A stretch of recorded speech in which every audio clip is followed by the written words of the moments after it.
in pharmaceutical science. First, I'd like to greet our honorable guest, the Dean of Faculty of Pharmacy, Universitas Indonesia, Professor Dr. Apotekar Arya Nuar Magister Science, Vice Deans for Academic, Research, and Student Affairs, Dr. Apotekar Fadlina Kanisa Putri Magister Science, Vice Dean of Resources, Venture, and General Administration, Faculty of Pharmacy, Universitas Indonesia, Dr. Apotekar Sutrio Magister Science, Chairman of Board of Professors, Faculty of Pharmacy, Universitas Indonesia, Professor Dr. Apotekar Hayun Magister Science, Chairman of Academic Senate, Faculty of Pharmacy, Universitas Indonesia, Dr. Apotekar Iskandar Shah Magister Science. All managers, head of program studies, and coordinators, Faculty of Pharmacy, Universitas Indonesia. The honorable speaker for today's lecture, Professor Dr. Hiroharu Ajiro from Nanomaterials and Polymer Chemistry Laboratory, Material Science Division, Nara Institute of Science and Technology, NICE, Japan. The honorable moderator, Dr. Engineer Apotekar Taufik Indra Rukmana Magister Pharmacy from the Faculty of Pharmacy, Universitas Indonesia. The honorable professors, lecturers, and all faculty members who attend today's lecture. And last but not least, I would like us to greet all of audience and participants. Welcome to the virtual summer course held by Faculty of Pharmacy, Universitas Indonesia. The summer course is aimed for students and fresh graduates who are interested in increasing their knowledge of pharmaceutical science with a broader perspective, because we invite professors and lecturers from the Universitas Indonesia and well-known universities abroad. And today, we will have the first lecture from Professor Dr. Hiroharu Ajiro, which the title of lecture is Synthesis and Preparation of Novel Functional Polymers using 3-methylene carbonate derivatives and N-phenylamide derivatives. Before we start, let me explain the agenda schedule for today's course. First is opening. Second will be the singing national anthem Indonesia Raya song. Third is the speech from the Dean of Faculty of Pharmacy, Universitas Indonesia. And the fourth will be our main agenda, which is the lecture session for about an hour, which later will be followed by the discussion time. Later, we will have the certification appreciation time for both speakers and moderator. Then we will have the group photo session, and last we will have the closing session. So next, let's move on to the next agenda, which is the singing the national anthem, Indonesia Raya song. For all of the audience and participants, we kindly ask you to stand up, turn on your camera, and keep the audio muted.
Okay, thank you very much. Next is the speech from the Dean of Faculty of Pharmacy, Universitas Indonesia, Professor Dr. Apotekar Arya Nuar Magister Science. The time is yours. Okay, thank you, Dr. Medi. Assalamualaikum warahmatullahi wabarakatuh. Good morning, selamat pagi, good afternoon, selamat siang, good evening, selamat sore. Yeah, all participants here in a virtual summer course of Faculty Pharmacy University Indonesia this year, 2020, in Advanced Pharmaceutical Sciences. I hope all students from Indonesia and also from abroad will have a benefit from this virtual summer course this year, because this summer course including 8-day course in this week until the next week. There is 8 professor will contribute about their expertise. I hope all students enjoy this lecture from various professors from University of Indonesia and also from other country, from Japan, nice Japan, from Tsukuba, also from Vietnam. I hope I'd like to say thank you to all professors contribute here. Today lecture will start by Professor Dr. Hiroharu Ajiro from Nara Institute of Science of Technology. I'd like to say thank you, appreciate to Professor. I hope all students will get insight from using nanometer and polymer chemistry. Yeah, this topic about synthesis and preparation of novel functional polymer. Then I hope this will be benefit our student and all students here about how to apply the polymer in pharmaceutical science. Without further ado, yeah, I would like to open all the agenda from for this week. Virtual summer course 2022 officially open. Thank you very much. Enjoy this lecture for this week. Let's we attend to the all professor here. Thank you. Assalamualaikum warahmatullahi wabarakatuh. Good morning, good afternoon, good evening. Yeah, thank you. Thank you for the opening remarks, Prof. Ari. Okay, so let's move on to our next agenda, which will be our main session. There will be the lecture number 1 that will be presented by Professor Dr. Hiroharu Ajiro and moderated by Dr. Engineer Apoteker Taufik Indra Rukmana, Magister Farmasi. But before we begin the lecture, please allow me to read Dr. Engineer Apotek Taufik Indra Rukmana, Magister Science CV. Dr. Engineer Apoteker Taufik Indra Rukmana, Magister Farmasi, is a lecturer in the Faculty of Pharmacy, Universitas Indonesia. He belongs to the Laboratory of Pharmaceutical Medicinal Chemistry and Bioanalysis. His education background is a bachelor, professional, and master degree obtained from the Faculty of Pharmacy, Universitas Indonesia. And he pursued the doctoral degree from the Bioprocess Engineering Laboratory Division of Material Science, Nara Institute of Science and Technology, Japan. All right, without further ado, please welcome to our honorable moderator, Dr. Engineer Apoteker Taufik Indra Rukmana, Magister Farmasi. The time is yours. Okay, thank you, MC, for the introduction. Good afternoon, everyone. My name is Taufik Indra Rukmana, and I will be your moderator for today's lecture. Today's lecture topic is synthesis and preparation of novel functional polymers using trimethylene carbonate derivative and N-phenylamide derivative. Before we begin the webinar, please allow me to read Professor Dr. Hiroharu Ajiro curriculum vitae. Professor Dr. Hiroharu Ajiro obtained his Bachelor of Engineering from Nagoya University, Japan in 1999. He then completed his Master of Engineering and Doctor of Engineering from Nagoya University, Japan in 2001 and 2004, respectively. He was previously working as a postdoctoral researcher at Cornell University, USA. His research areas are the creation and development of functional polymers. Currently, he is working as a professor at the Graduate School of Science and Technology, Division of Material Science at the Nara Institute of Science and Technology, Japan. His laboratory is the Nanomaterials and Polymer Chemistry Laboratory, which belong to both the departments of the Center for Frontier and Science and Technology and the Graduate School of Material Science in Nice. He is currently a member of Society of Polymer Science Japan Kansai Regional Chapter as one of the board members. All right, without further ado, please welcome our honorable lecturer, Professor Dr. Hiroharu Ajiro. Ajiro Sensei, the time and screen are yours. Thank you very much. Very, very kind introduction for me. I'm really pleased to be here, and I really appreciate you are giving me chance to talk our laboratories. So, do you hear me? Yes, yes. Okay. So, I would like to start my presentation today. So I think 1 hour and a little bit, half hour we have, including the question time. So I will share the slide.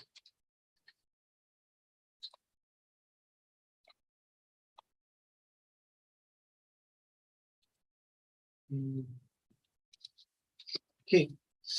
So thank you very much again to be here and join this lecture. So I'm really happy to introduce my research in these laboratories. Actually, my background is polymer and polymerization and polymer materials. So when I had about this is invitation, I thought what kind of the topic is good or how I can contribute to you. But basically, I pursue a long time about 2 kinds of materials. That is a trimethylene carbonate and N-vinyl amide. So this is a kind of compound, a chemical compound. And using this chemical compound, we prepare new polymer materials. And the new polymer materials can contribute to some medical materials and some energy-related materials. So I would like to introduce our main 2 kinds of the monomers in this lecture. So I think there are many students joining. So I would like to introduce some university and laboratory at first. So I'm really happy to know in your university there are many people involved in NICE. So this is Japan. And NICE is located in the almost middle part here. Sorry, it's Japanese, but it's a big city, Osaka, and famous city, Kyoto. In between, we have here, NICE, Nara Institute of Science and Technology, NICE. It's really convenient to access to Osaka and Kyoto. Yeah. And this is a map of our campus. It's very small because we have no bachelor course student.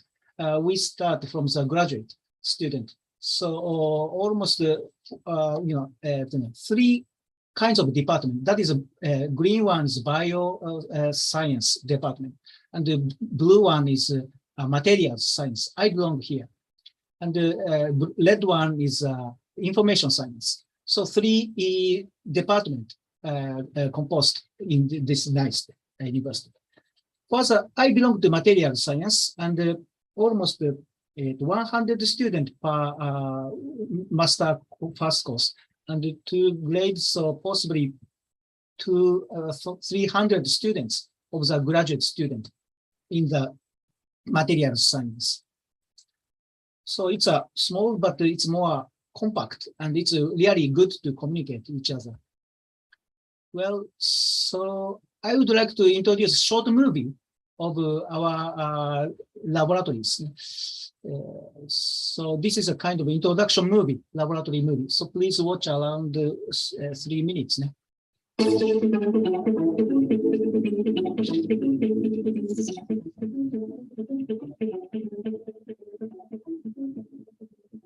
生の皆さん、こんにちは。ナノ高分子材料研究室のあじろです。当研究室では、新しい高分子材料を作るといった研究を行っています。例えば、超高齢社会の医療に貢献する新しい溶材料であったり、資源が不足している日本が世界で生き抜くための新しいエネルギー関連材料、また環境調和型の高分子材料といったものについて取り組んでいます。もし興味がある方がいらっしゃったら、一緒に研究してみませんか？いつでもご連絡お待ちしています。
ようこそ奈良高分子材料研究室へ。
So thank you very much for watching this movie. This is a kind of a laboratories introduction movie for the students. I would like to explain there are many kind of apparatus in our laboratory to evaluate the polymer materials, and there are possibly enough space for synthesize polymer materials, and there are many foreign students also joining. Okay, so this is a kind of concept of our laboratory. So our laboratory is a nanomaterials polymer chemistry. So polymer is large molecules, and we design the molecules as a new compound, because for the application, such kind of the polymer polymers properties and some high performance properties or some functions is necessary for new application. To achieve that, we need to design molecules at the monomer stage. So we have 4 stages for the research.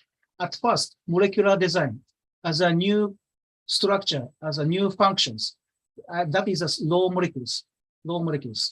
And after we design, we sometimes synthesize new monomers. And then next stage is a polymerize. Polymer is a polymerize, connecting many monomers, and produce large molecules. And so for polymerization, we need to control the reaction. For example, randomly polymerize. It's a very irregular structure, but it's a long structure, or some regulated structure, isotactic or syntactic structure or something. And that is a polymer control. Polymerization control is also important. And sometimes we use 2 kinds of the monomers, to connect, and then, functions we can add. And sometimes 2 components can, connect with like a graft type, branch type connection. So this is a polymer structures. So this is a kind of polymerization control. And the next stage, after we polymerize, after we obtain the polymers, we interact with each other, the polymers. For example, polyanion and polycation, or soluble in water and not soluble in water or something. So that is a kind of interaction between the polymers. So after polymerization, we interact each other to get other materials strengthen or functionalize polymers. And then we evaluate the polymer materials, high performance or functionalization as a material. So we have several other different applications. But basically, this is our concept. Design new monomers and then polymerization control, and this is a polymer interaction. Then we evaluate as a material. So this is it. Then, sorry, it changed. Right. Then, okay, so there's a movie again. I would like to introduce what kind of material, especially stimuli responsive materials from our laboratory. For example, temperature or acid or some more strengthened or such kind of stimuli responsive polymers. Okay.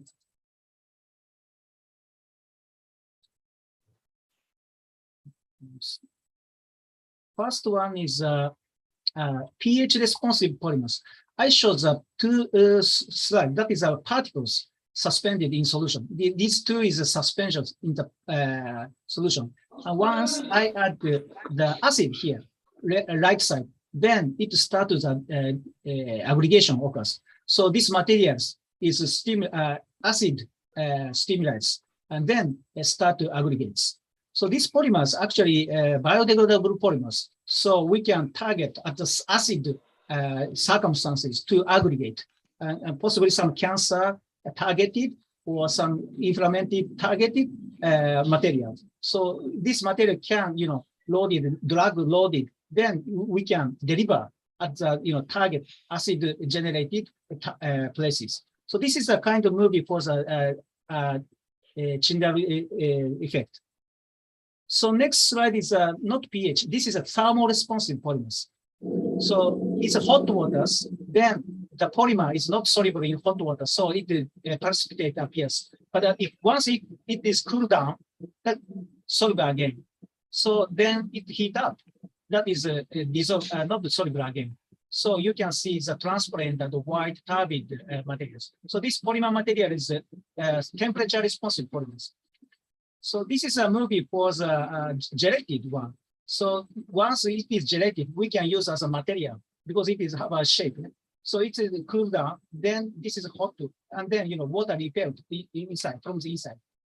You can see a little bit more swollen. Once if it is cooled down, the water comes inside, then the size is a little bit expanding. So we can change the size by the temperature of these materials.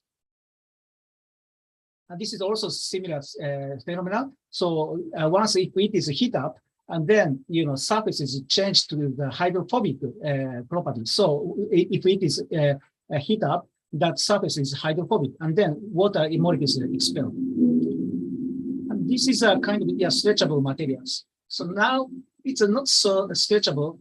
Later I can show you more stretchable gels. So this is a typical gel.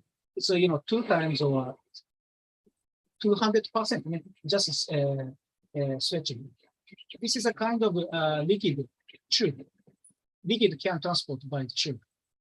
So this is more highly strengthened stretchable polymers. So now this is a kind of 15 times can stretchable, but almost 90% is water. 90%, almost 90% is water, but it can stretchable 15 times. So because it is very strong and very flexible polymer materials. It's 15 times stretchable. And now this is an oil gel. So this polymer material absorbs oil inside, and on the surface, plus and minus charge. So minus and plus charges is interact each other. So you can see pink and green one is interact very strongly. And you can see here, you can see only green and pink, red gels interact each other because of the plus and the minus interaction. You can see the pair of the green and red gel. So this is a kind of materials movies. So we design molecular structure and then synthesize actually, then polymerize and then evaluate as a material. So that is a kind of our laboratory's research. So here I selected 2 topics as I introduced in the beginning, polytrimethylene carbonates and polyN-vinylamide. The chemical structure like this. I'm not sure you are familiar with the chemical structure, but always we think the chemical structure by such kind of structures.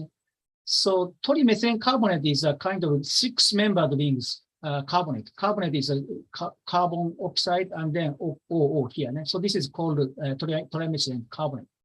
And then we design here extra molecular structure here.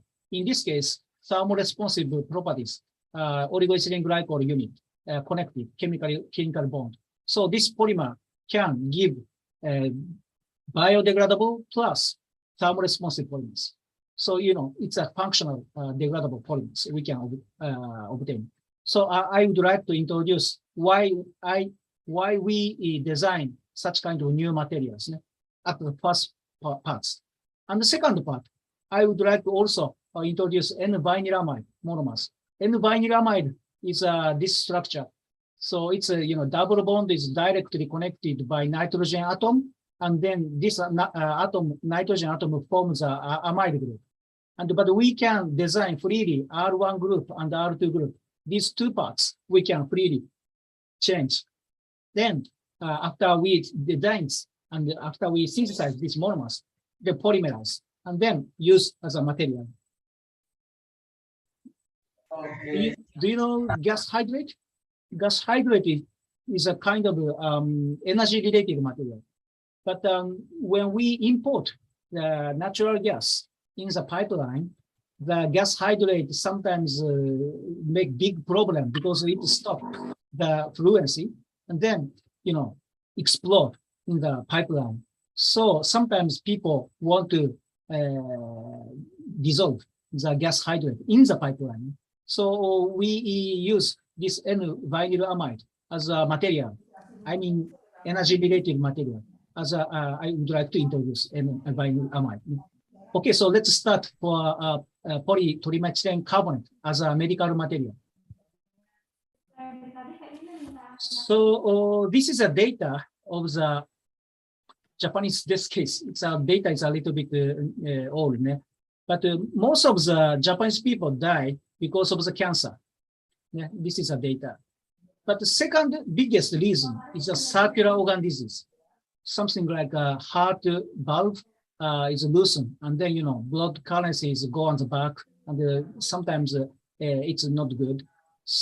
And the other circular organs disease is arterial sclerosis. That is kind of cholesterol or something stuck in the kind of inside the blood vessels.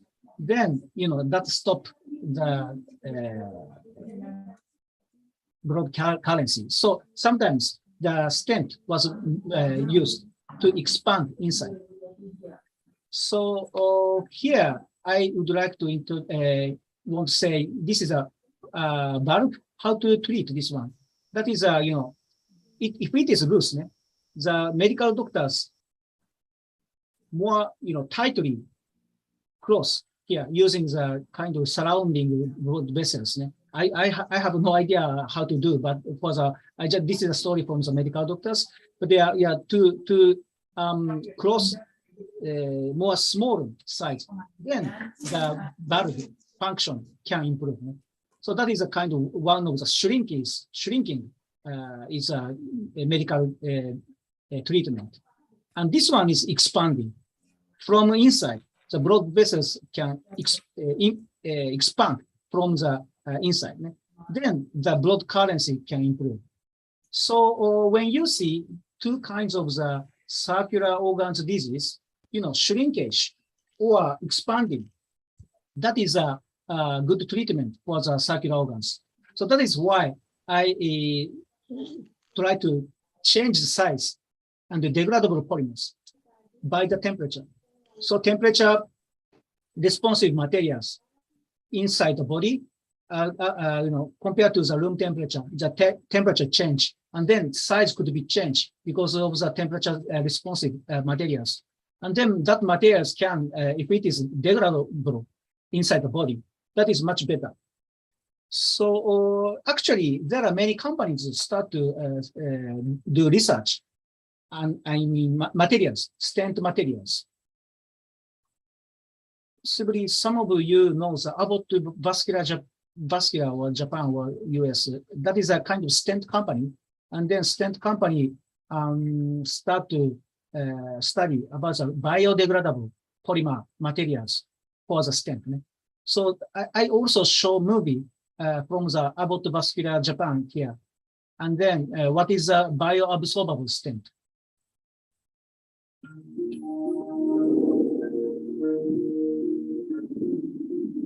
Number 10. bioabsorbable stents. Coronary artery disease is the most common disease in the U.S. and accounts for the most deaths per year. Common to treat the disease is a 1-hour procedure in which a widening stent is placed into the blood vessel. Most of the time, stents stay in a patient forever, long after its mission is completed. These mostly metal stents can make some scans and future surgeries difficult and can cause a patient possible complications. What if they could just disappear? The first bioabsorbable stent has been approved in the US. The stent, made of a naturally dissolving polymer, widens the clogged artery for 2 years before it's absorbed into the body, in a manner similar to dissolvable sutures. This innovation has experts suggesting a $2 billion market in the next 6 years.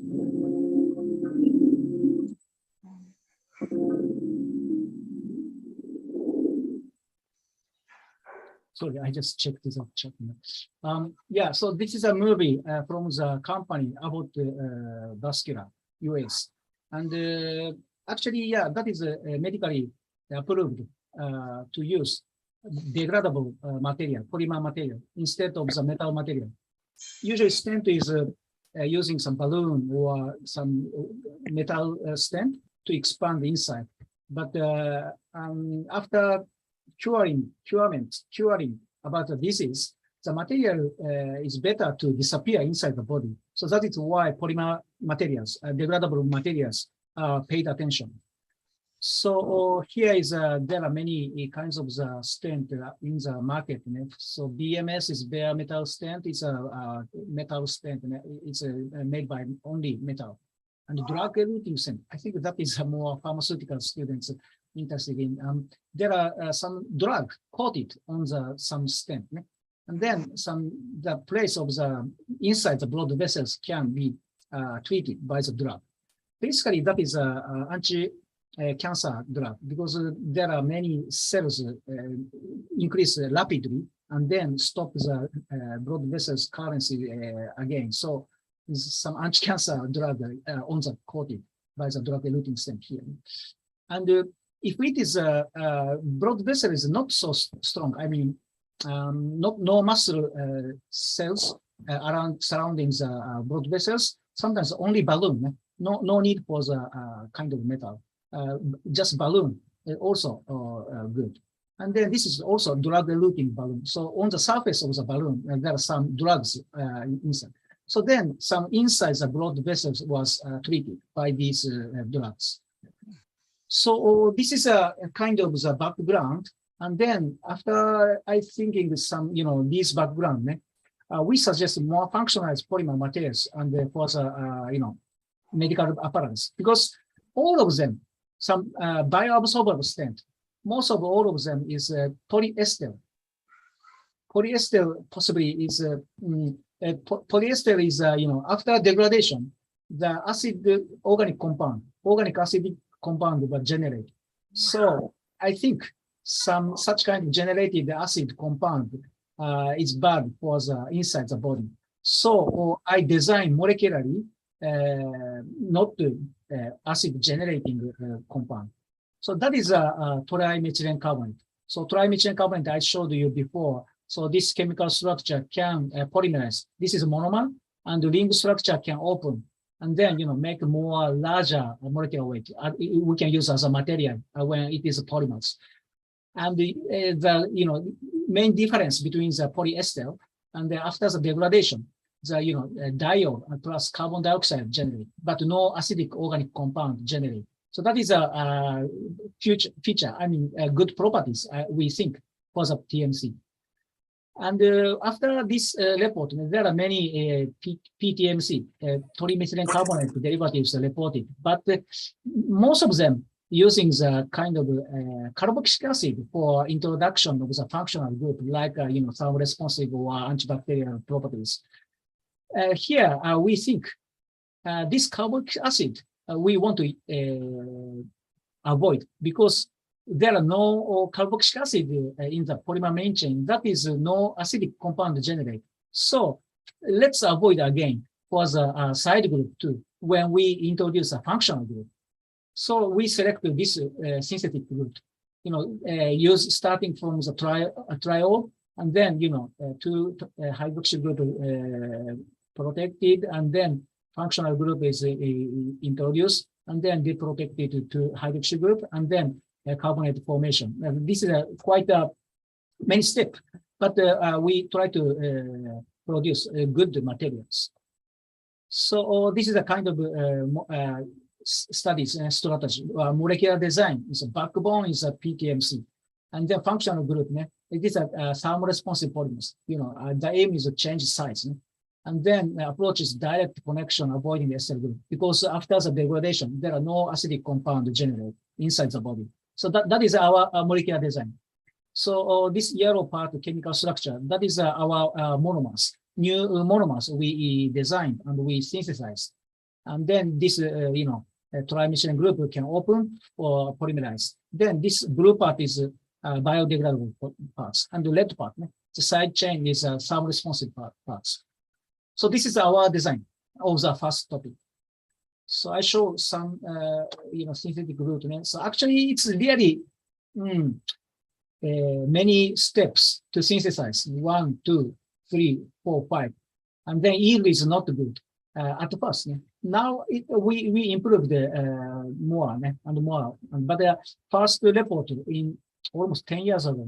So that is a very low yield. But the monomer is new, and the polymer is also new, and the functionality is also new. So that is our polymer materials. So this data shows the thermal responsive properties. So x-axis shows the temperature of the polymer solution. From 20 degrees, we increase the temperature. And then y-axis shows the transmittance of the polymer materials. So, 100% transmittance is a transparent.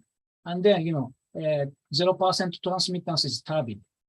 So this data showed the polymer solution change from transparent to turbid at 32 degrees. The 32 degrees, that is very nice, because our room temperature, I don't know in Indonesia, but room temperature is around 25 degrees. I'm not sure in Indonesia over 32. I'm not sure, but in the body is 36 degrees. So our material is soluble in water outside of the body, and then turbid, expels the water inside the body. So that means when we prepare the gel, and gel material change the size. So that is our kind of materials properties. So this is the NMR data of the material, because this is a new polymers. So we assigned the NMR spectrum from the polymer and monomer and the polymer, monomer, polymer and monomer, and it's a different unit, oligoethylene glycol unit. So when we change this oligoethylene glycol unit, we can change the temperature, the responsive temperatures. And this is a kind of evidence of the releasing the water by the DSC. And this is a kind of photos of our materials generated. So, we can control the size and the shape, and we can prepare the tube type or something, and the plate type, and then we can get these materials at the high yield. So this is a kind of observation of the size change. Unfortunately, it's not so big difference, but certainly that is changed from the dry state, and then in the hydrogel at the 10 degree, and then once it heated up to the 35 degree, the size is shrinking, and once it is cool down, that is swollen again, and then shrink again. So this is a thermoresponsive polymers we observe. We can prepare. The surface of hydrophilicity also changed. So this is a photo shows the water droplet on the materials. Sometimes we evaluate the hydrophilicity of the surface by the water droplet angles. So for example, this is on glass, the water droplet is a more hydrophilic surface. So it's more low degree of the angles. But if it is used the silicon, the water droplet like a round, that is more hydrophobic. So we can know the surface is hydrophilic or hydrophobic. So this photo shows our materials surface and using the water droplet. So for example, it's a low temperatures, that is more low angle. So that means hydrophilic surface. But once when we heat up, the water droplets like round, so that is a hydrophobic surface. So this is not only the biodegradable, but also we can change the size, and we can change the hydrophilicity and hydrophobicity. And yeah, this is that is a movie I already showed you. And we change also measure the mechanical strength. We use the tensor test.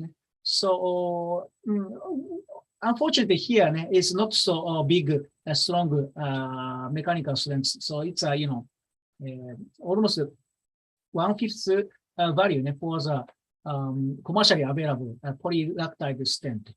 So we changed the now recently we changed the strategy for the balloon coating stent. So this data, this slide shows biodegradable properties. So how to evaluate the biodegradable is by the NMR.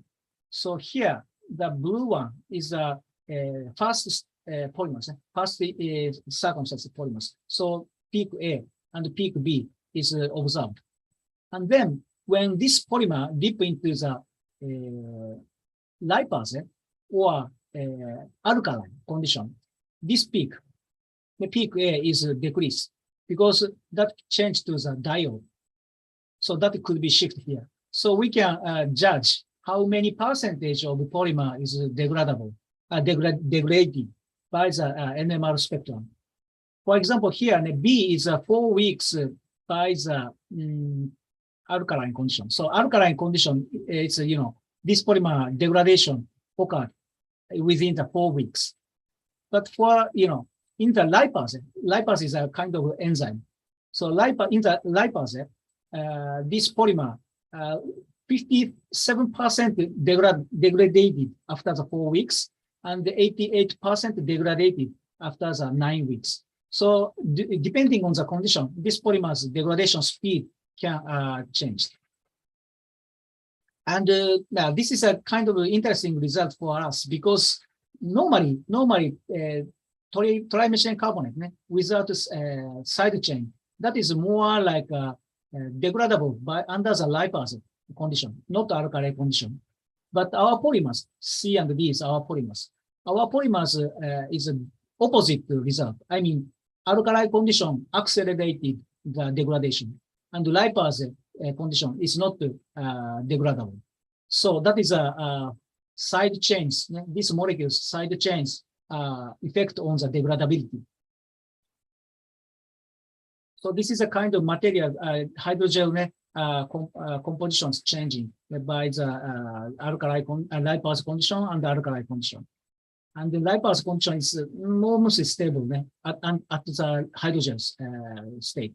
But in the alkali condition, that is gradually decreasing. And here is our polymer materials merit shown here because pH values after the decomposition keep neutral. So you can see polymer A and polymer B. The polymer A is our polymers, so no ester group here. So that is why we don't have no carboxylic acid after the degradation.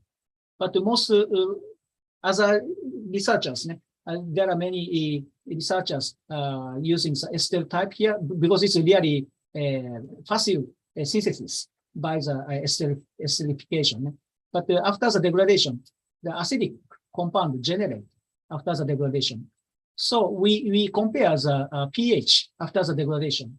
So here the control is a square, white square, that is keeping the neutral, and the normal polymer, black circle is ester type 1. That is acidic change after the degradation, after 1 hour, and 1 day, 3 days, still acidic condition. However, our type, ester-free type polymers, keep neutral and almost the same as control water. So we insist our polymer is a low toxic compound. Even after the degradation occurred, our material is really low toxic. So that is our polymers materials properties. Okay, here we also consider about the synthetic route, because conventional method I showed 5 steps and very low yield. So we develop new synthetic route. It's only 3 steps and higher yield. We already applied this patent application to this route too.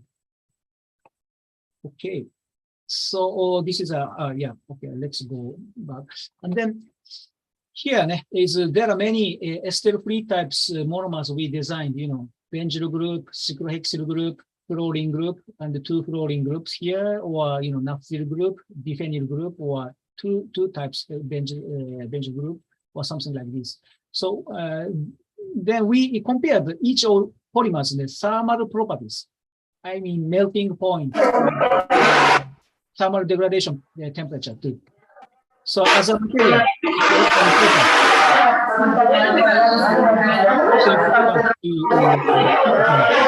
thermal properties.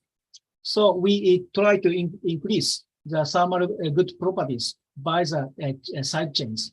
So for example, here the 45 naphthyl groups here introduced is melting point of 44 degrees. Honestly, that is a more liquid-like, viscous liquid as a polymers. But after we introduce aromatic groups, the thermal properties dramatically increased.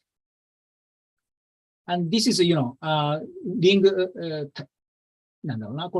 cyclic substance size change. That is also can control the DSC, TG, glass transition temperature. We can control. Yeah, that is already published. And this is also published in Chemistry Select. So we can also control the thermal property by the copolymerization of normal TMC and side chains, introduce chains. So this is also we can easily control the thermal properties, glass transition temperatures here. And the reason why we use this phenyl group, one of the reasons is not only the medical application, but also some more environmentally friendly material, because some polystyrene or polyethylene, such kind of oil-based polymers recently have a problem in the sea, microplastic problem. So that should be also decomposed in the circumstances. So we try to use more, polystyrene-like decomposed polymers. And here is a polyethylene type decomposed materials. So long alkyl chain, and then have a TMC backbone. So this polymer can decompose, but the properties like a polyethylene, because the structure at the side chain is a polyethylene. So here we compare the length of the alkyl chain here, and then thermal properties change. We can change. For example, the carbon, this length from changing from 12 to 20, the melting point change from 8 degrees to 60 degrees. So we can easily change the thermal properties by changing the length of the alkyl chain. Yeah. So this is a kind of first topic. I showed we designed the SFU EMC, and then we can add the functionality here at the side chain. Then SL-free type generate the degradable polymer, but no acidic compound generate after the degradation. And various functionality we can design and introduce at the side chain. So that is our polymer's first topic. Okay, so recently we actually now running the many collaboration, and it's a kind of with medical doctors or lab experimental circumstances and international collaboration also. Well, we continue this. We are continuing the new TMC derivatives. And recently, Lee-san published this type of the polymers. After the polymerization, she modifies properties by the post-polymerization. So it's also published. And I also introduced this one, not only the medical doctors, not only the medical applications, also environmental friendly materials, so we can design by the ester-free type of polymerization carbonate. So this is also a project. Okay, so that is first topic. Okay, so I summarize here first topic. That is a polymethylene carbonate based one. And then after the polymerization, no acidic compound generated.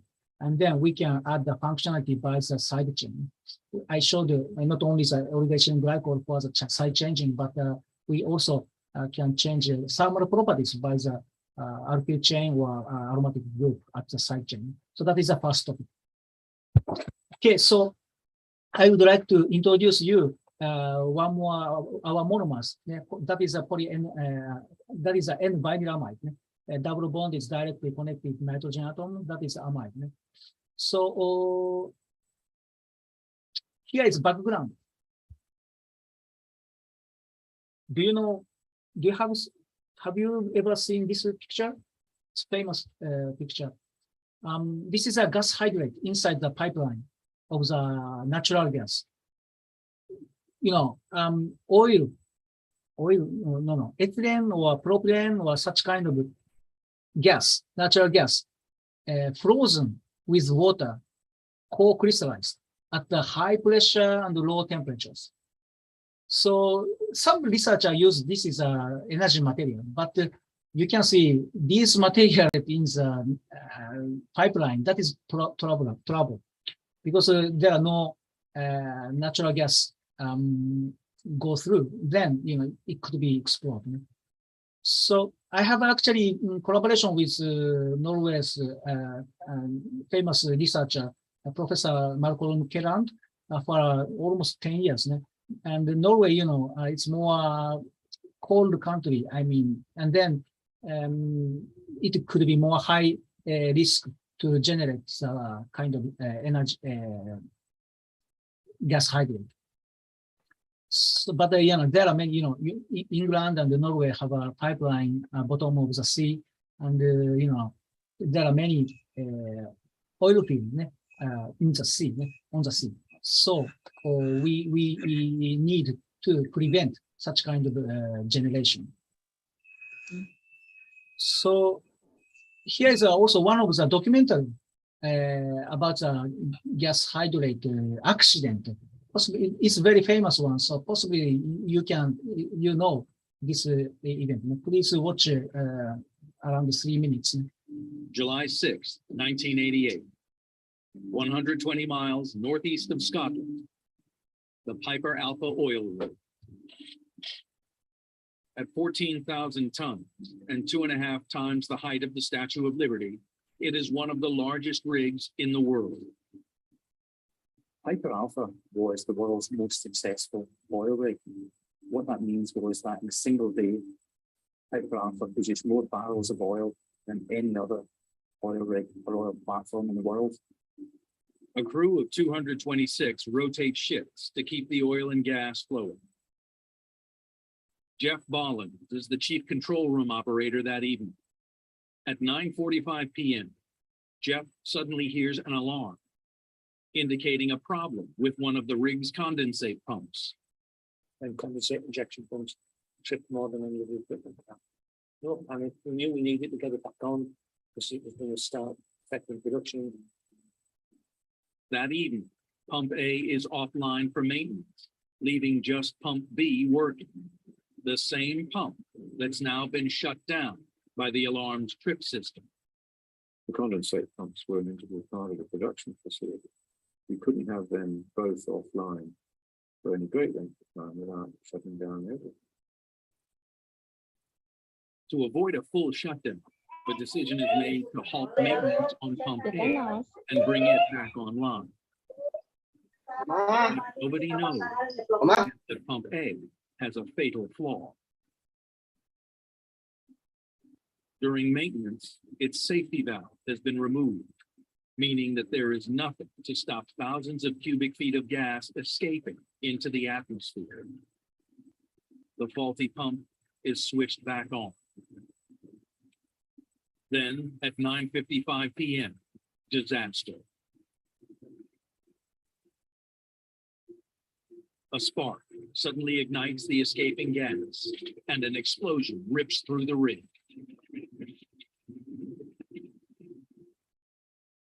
Confronted by 700-degree flames, most of the 226 strong.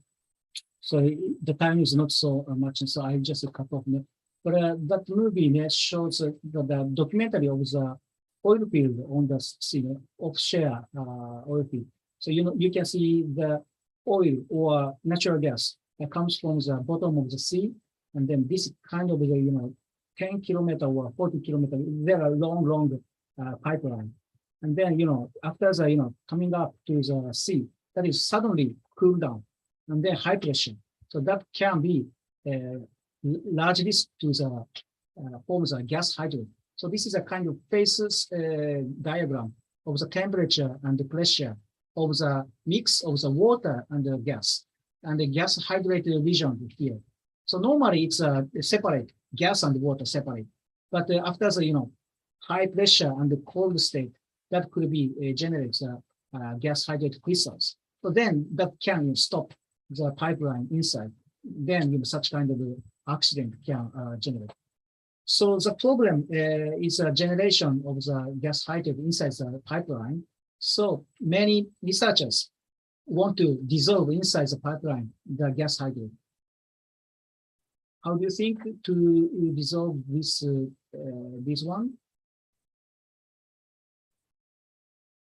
So basically, that could be amphiphilic property, because oil and water, hydrophilic and hydrophobic, both of the nature is required to mix. So historically, there are some surfactants like a soap or something, and methanol or something. Such kind of material was used to dissolve the gas hydrate inside the pipeline, but it requires a large amount of the chemicals. So you can see there are long pipelines. So the amount is a really problem, because it should be much more large amount. So it is a small amount but a good efficiency that is required in this area. So this is a kind of history of the development of the gas hydrate inhibitor. I picked up from the review articles from the collaborator, Professor Malcolm Skeller. And then here is an example of the polymers. That is an inhibitor. So polyvinyl pyrrolidone or polyvinyl caprolactam or something. This is an N-vinyl amide. But commercially available one is always cyclic at the moment. And at the time, I prepared many kinds of the N-vinyl amide monomers. Now, as I explained, our laboratory designed new monomers and polymerize new polymers. So Professor Malcolm Kelland kindly contacted me because I prepared many kinds of the N-vinyl amide, many variations we have. Because my former boss, Professor Akashi, developed the kind of how to synthesize these monomers. And then after that, I take over these monomers and then try to make some biomaterials. But actually, Professor Kelland think these materials can use as a gas hydrate inhibitor. So it's almost 10 years ago, we met each other at Osaka University and then started the collaboration. So we designed the molecules of the N-vinyl amide here, many kinds of the alkyl R group here. And then these new monomers we synthesize. And then I give to the Professor Marco to evaluate the gas hydrate inhibitors properties. So this is a kind of movie.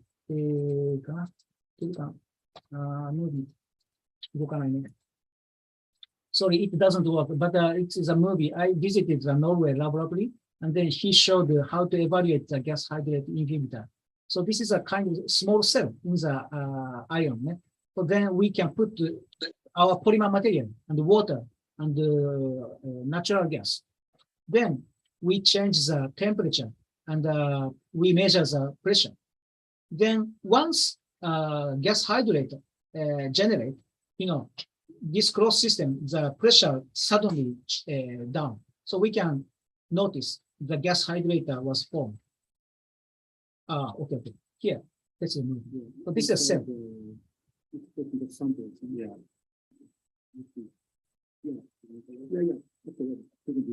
Oh, you did it. And there could be a ball around. Yeah, and then we can put our polymer and the water and the natural gas inside, and then measure the pressure and temperature. This gradually we cool down. Gradually cool down, and just waving, and then water and the natural gas suddenly generate the gas hydrate inside. But our polymers and some gas hydrate inhibitor inside, the temperature can keep more lower temperature. So this is a raw data of the measurement of the gas hydrate generation. So x-axis is time, and the red line is temperature. So gradually cool down our polymer and the natural gas and water inside. And then y-axis has the temperature and the pressure. And you can see the pressure is gradually goes down. But this is onset temperature. It's theoretically changed, and then suddenly changed temperature.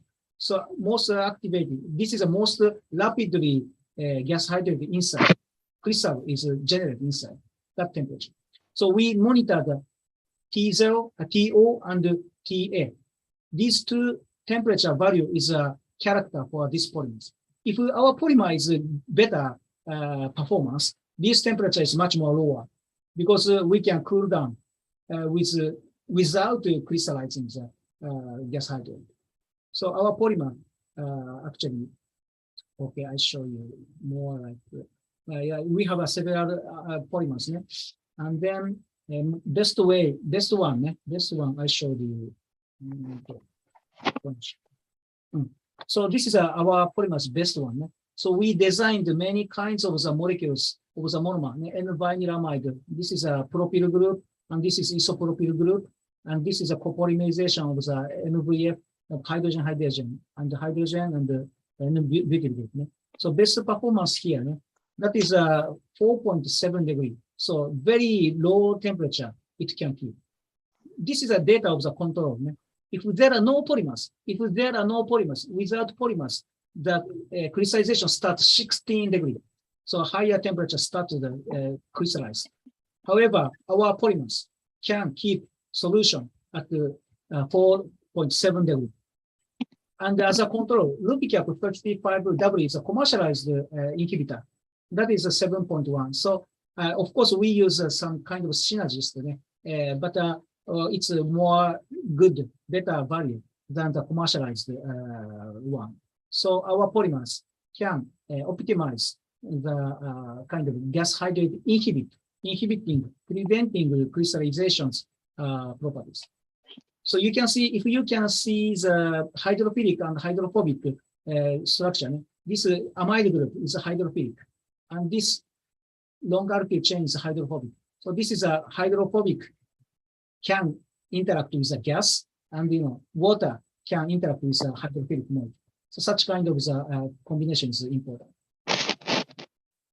And yeah, we also continue many other structures. For example, some branching and oligoethylene glycol unit. And yeah, we also have several experiments. Now, here is different experiments because I don't want to use natural gas because it's very dangerous. Natural gas and the pressure is, could be exploded. So I don't want to do in my laboratory. So what I did is we use THF.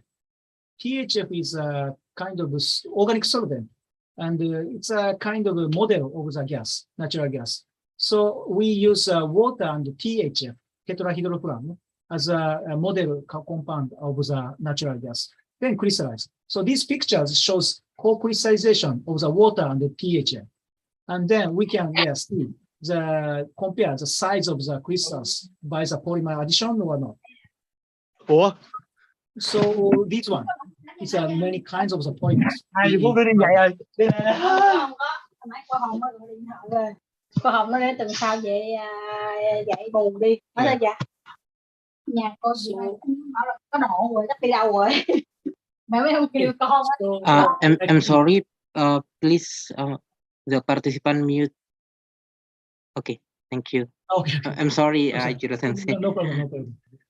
So almost finished my talk. So this is a kind of hydrogel. Hydrogels using the N-vinylamide. Recently, I use not only the gas hydrate because our material is not targeted for the gas hydrate.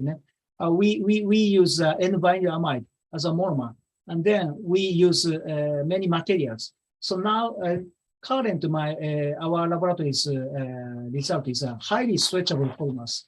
So I omitted this one. So, but some interpenetrating polymer network is more, various hydrogel structure we can prepare. So here you can see this is a normal gel. It's not so stretchable. At possibly 2 times or something. But our polymers, you can see it's a 3,000%. 3,000%. That means 30% stretchable hydrogen. That is almost, in water.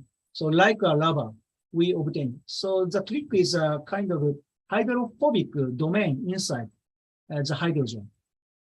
Because of the, N-vinylamide is amphiphilic properties, not only the hydrophilic, but also hydrophobic properties we have.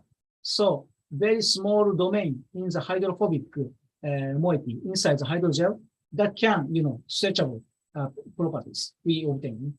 So that is our current research. It is not published yet, but I would like to show our polymer materials here. Okay, so that's all what I prepared. So we have 15 minutes for the discussion, but I summarize the second topic here. N-vinylamide is a vinyl group. Vinyl group is directly connected to the nitrogen atom, and that is an amide group. So that can control hydrophobic properties. So I introduce energy-related material, gas hydrate inhibitor, but other application we can show, stretchable because of the hydrophobic domain inside, and we can control the molecular structure by the this R1 and R2 molecules. And finally, I show here it's my laboratory's members. Now it's almost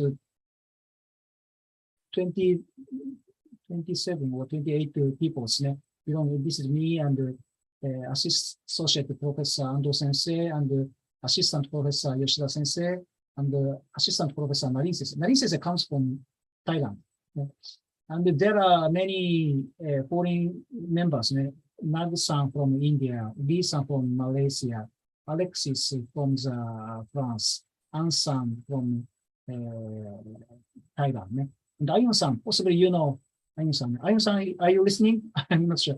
But yeah, Ayun-san also in our laboratory. Your laboratories, your university's colleagues also join our laboratory. Thank you very much. Yes, thank you, Sensei. Yeah, and Mukumin-kun also, he will join from the October. He's a different university, but from Indonesia. And yeah, Pami-san also from Thailand, and from China, Louis-san. And from, do you know this company? Madagascar, from African countries. But anyway, there are many foreign students involved in our laboratory. So we are actually really enjoying our international circumstances to do research. So finally, I would like to show all of the student members to do our research and many funding to support our laboratory. Yeah, thank you very much. Thank you very much for your kind attention. Thank you very much indeed, Professor Dr. Hirohari Ajiro Sensei, who has presented a very impressive talk. So, ladies and gentlemen, let's start the discussion session. Everyone is allowed to ask questions. For Zoom participants, please just use the raise hand features and you can directly ask to Ajiro Sensei, or you can type your question in the Zoom chat box.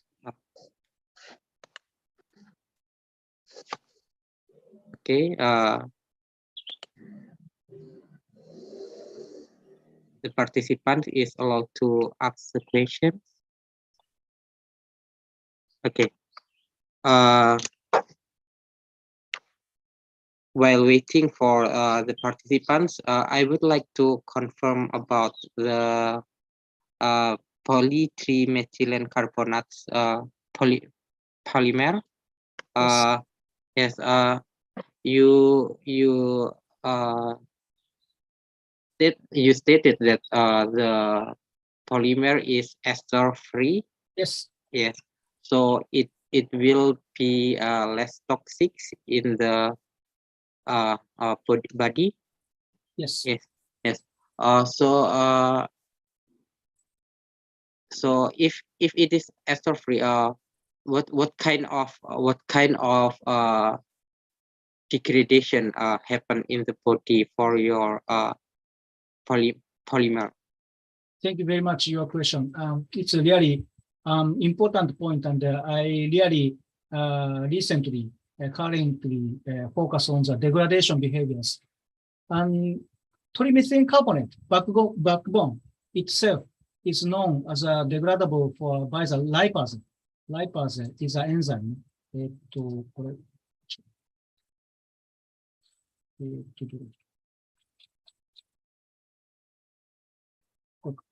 So this one is no side chain here. That is degradable by under the lipase enzyme. And but some people doubt the degradation speed change by the introduction of the side chain. Not only the ester free, but also ester type 2, because some bulkiness here is effect on the carboxylic group approaching, because hydrolysis generated the by attacking the carbonyl group. So if we have a kind of a large group at the side chain, that can delay the degradation speed. Actually, we now focusing on the evaluating the degradation speed. So far, we obtained lipase is really very, very slow now. But under the alkali condition, that could be gradually degradation. Okay. But it's much slower than no side group containing TMC. Yes, thank you very much. Thank you, Ajiro Sensei. Okay, there is one question from Delin Novista. Please, Miss Delin, you can ask the question there. Thank you for the opportunity. Konnichiwa, Mr. Hiroharu. Konnichiwa. Actually, I live in Japan now. Oh, thank you very much. I want to ask you, in early, you mentioned about the examples of medical apparatus, right? Medical apparatus of bioresorbable stent. Yes. Yes. In the three of these examples, which one, according to you, is the best medical apparatus? And what is your consideration? Yeah. Thank you. Yeah, thank you very much. That is really also important, and it's really currently try to find. At first, I try to do instead of the metal, I mean mechanical strength material, but the mechanical strength is not so strong in this polymers structure. So we change actually strategy recently to coating the balloon coating. So because the material's mechanical properties is really not enough, not sufficient to keep the inside the structure of the blood vessels. So we will use more stretchable properties because it is soft, stretchable. So even if balloon is swell, but the polymer can also cover all of the area. So that is the best application. Now I'm thinking. Am I right answering your question? Yes, yes. Thank you so much, Mr. Hiroharu. Okay, thank you, Ms. Delin, for your questions. You're welcome. So the next question is from Mr. Fiken. In the chat box, regarding the slow rate of degradation, is it viable to use PTMC as vaccines? Thank you. Sorry, could you? Okay, I will repeat the question. Regarding the slow rate of degradation, is it viable to use PTMC as vaccines? Maybe Mr. Fiken, could you ask the question directly, Ms. Fiken? So your question is degradation speed control. Yes. Yeah. I'm not sure. PTMC.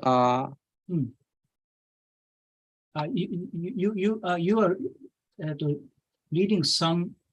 Yeah, the question in the chat box. Okay. Regarding the slow rate of the degradation is by to use PTC vaccine. But you mean vaccine?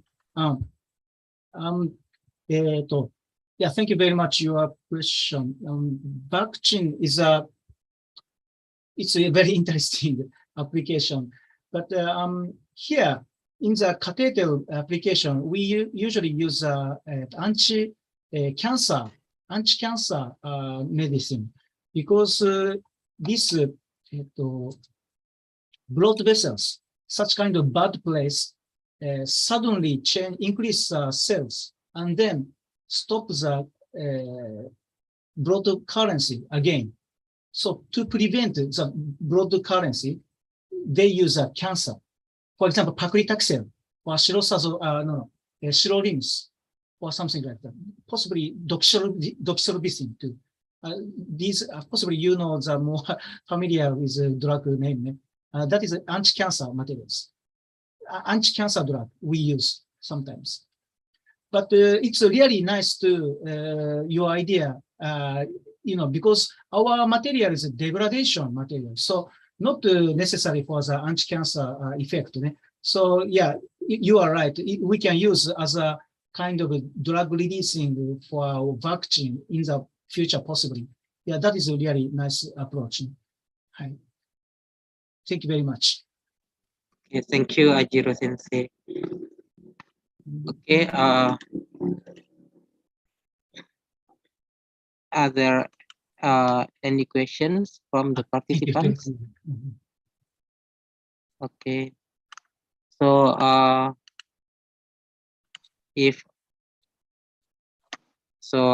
will ask one more question, Ajiro Sensei.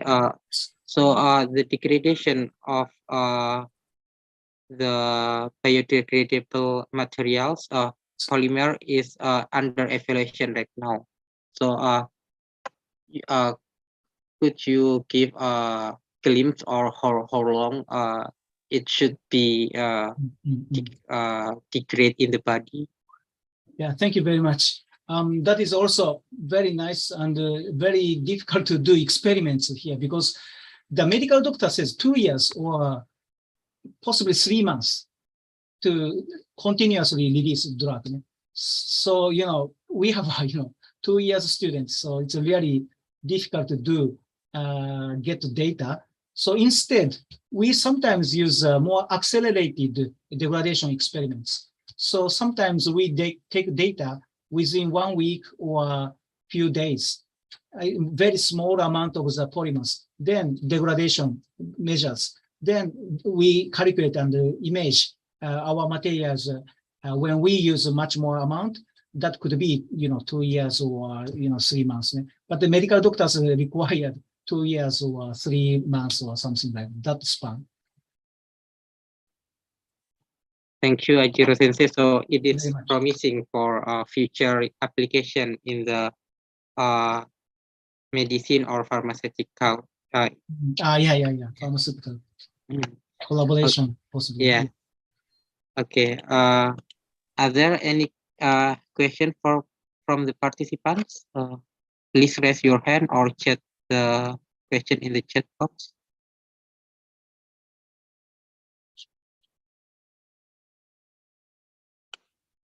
Okay, I think there are no more questions. So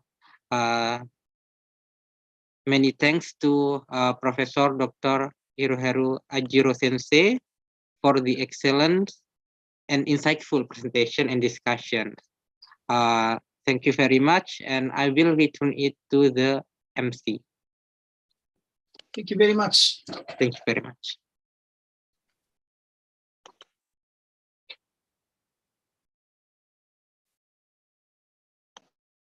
Excuse me, is it muted? Okay, thank you, Dr. Taufik. And once again, thank you, Professor Dr. Hiroharu Ajiro. For the appreciation, the committee would like to give Professor Dr. Hiroharu Ajiro and Dr. Taufik a year certificate. The certificate will be given by Dr. Fadlina Kanisa Putri virtually.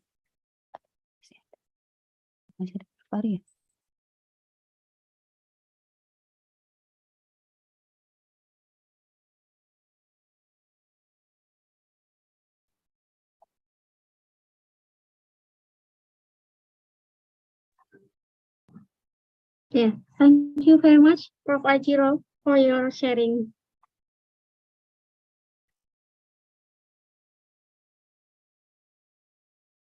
Thank you very much. Okay, thank you very much. And next, the certificate for Dr. Taufik.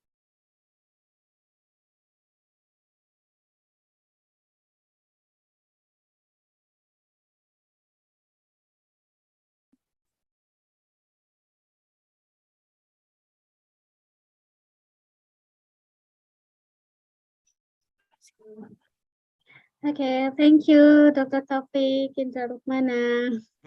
Thank you. Okay, thank you very much once again to Professor Dr. Hiroharu Ajiro, Dr. Taufik, and Dr. Fadlina. Okay, so we would like to remind to all of the participants that we have shared the attendance list as well as our evaluation questionnaire. So please check the chat in the chat box. Okay, so before we end our session today, we would like to have a group photo session. So we'd like kindly to ask all of the audience to turn on the camera. And we will have the committee to guide this photo session.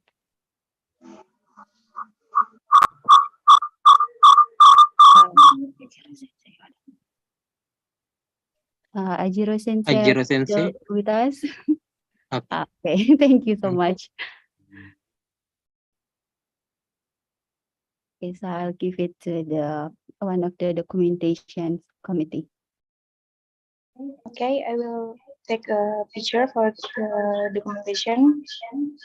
In 3, 2, 1, smile. Okay, once again.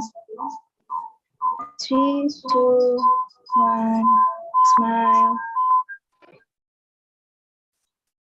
Okay, once again. 3, 2, 1, smile. Okay, thank you.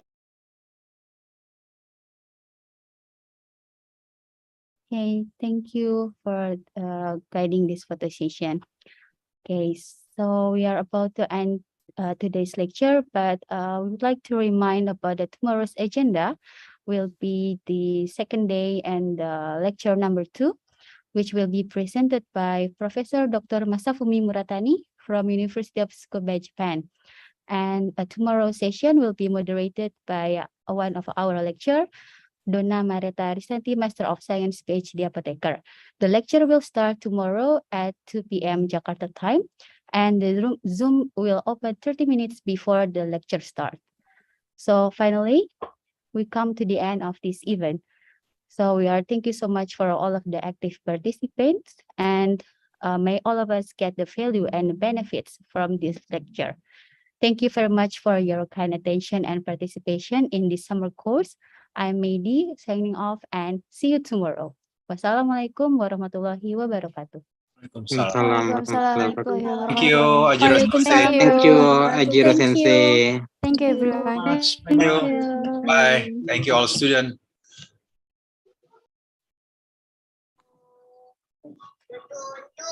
Kalau aku udah ngerti dah apa. Yang ditanya.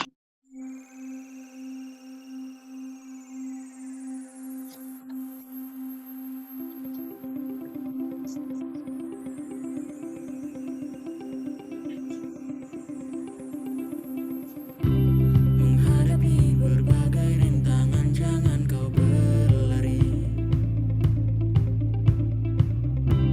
Melewati hari-hari yang kau lalui sendiri.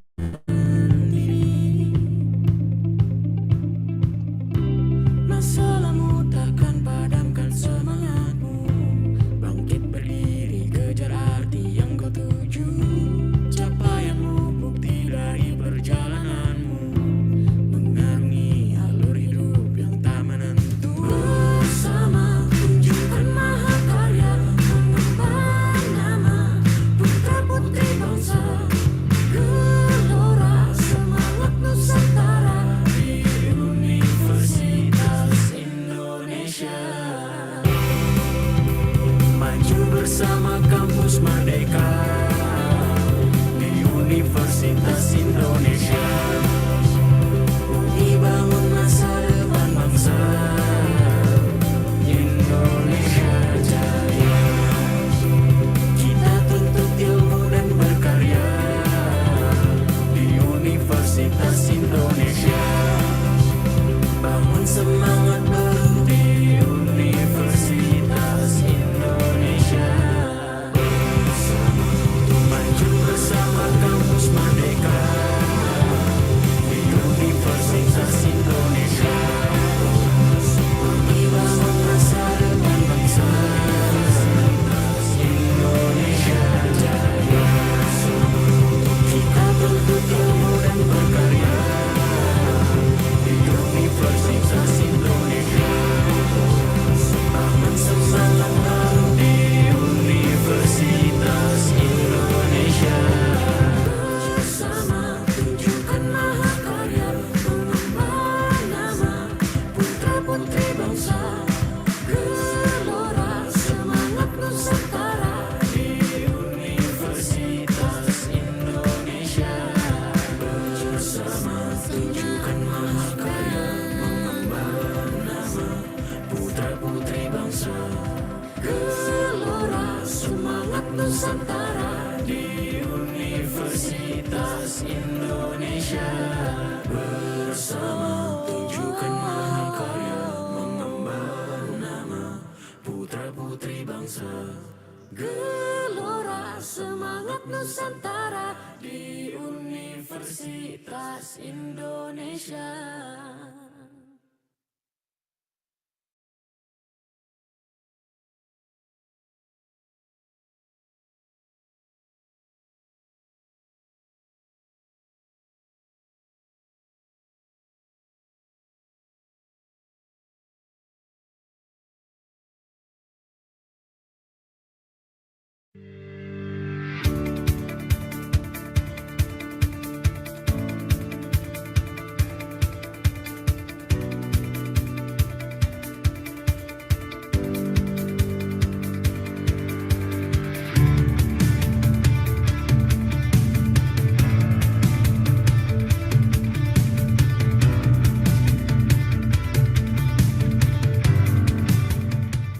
Farmasi UI didirikan sebagai jurusan dalam naungan Fakultas Ilmu Pasti dan Ilmu Alam atau FFUI UI pada tahun 1965 di Jalan Diponegoro, Jakarta Pusat.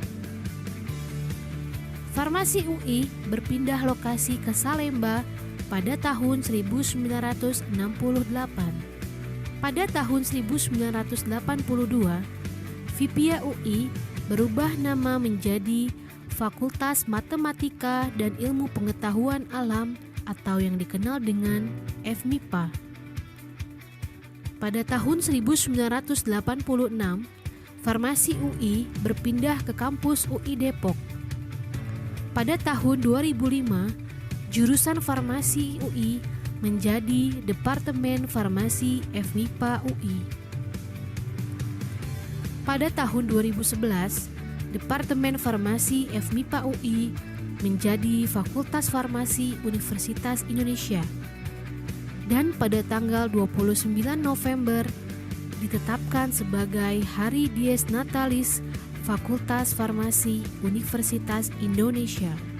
Farmasi adalah ilmu yang mempelajari tentang identifikasi, seleksi, preservasi, kombinasi, aksi farmakologi, analisis, dan standarisasi obat dan bahan obat, serta cara distribusi, penyimpanan, dan penggunaan yang tepat dan aman. Visi dari program studi sarjana Fakultas Farmasi Universitas Indonesia adalah menjadi program studi sarjana farmasi yang unggul dan terkemuka di tingkat nasional dan regional. Sedangkan misi dari program studi sarjana Fakultas Farmasi Universitas Indonesia adalah yang pertama, menyelenggarakan pendidikan dan pengajaran berbasis riset yang berkualitas di bidang farmasi. Kedua, menyelenggarakan kegiatan pengabdian masyarakat yang relevan dengan bidang farmasi untuk memenuhi kebutuhan masyarakat. Yang ketiga, menciptakan iklim akademik yang mampu mendukung perwujudan visi program studi sarjana farmasi Universitas Indonesia. Program studi sarjana Fakultas Farmasi Universitas Indonesia terdiri dari 1. Program studi sarjana kelas reguler. Kedua, program studi sarjana kelas paralel.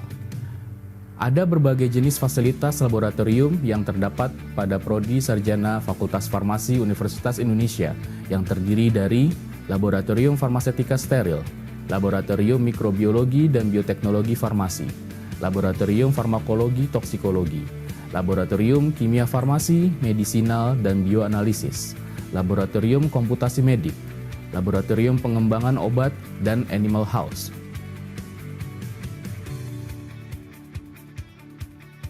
Selain kegiatan perkuliahan belajar mengajar, mahasiswa Fakultas Farmasi Universitas Indonesia memiliki beberapa aktivitas lain, di antaranya mahasiswa berprestasi,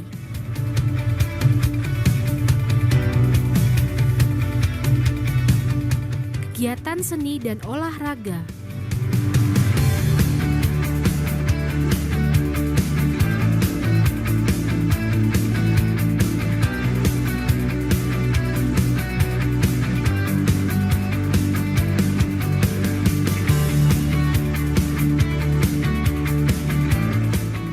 kegiatan pengabdian masyarakat,